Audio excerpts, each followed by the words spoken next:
اقامت کی نیت کر لی پھر سفر کا ارادہ ہو گیا تو اب کیا حکم ہے؟ چنانچہ اگر کسی شخص نے کسی جگہ 15 دن ٹھہرنے کی نیت کر لی اور نماز میں اتمام شروع کر دیا، لیکن پھر اس کا پروگرام 15 دن سے پہلے ہی سفر کا بن گیا، تو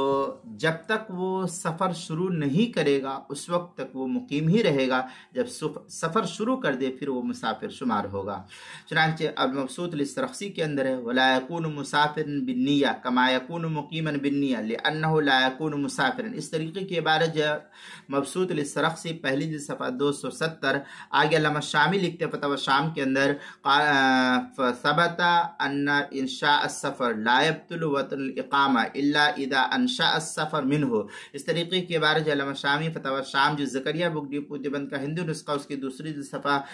616، اور جو بیروت کا چھپا ہوا نسخہ اس کی دوسری جلد صفحہ 537، کتاب المسائل پہلی جلد صفحہ 560 پر بھی اس کو نقل کیا ہے۔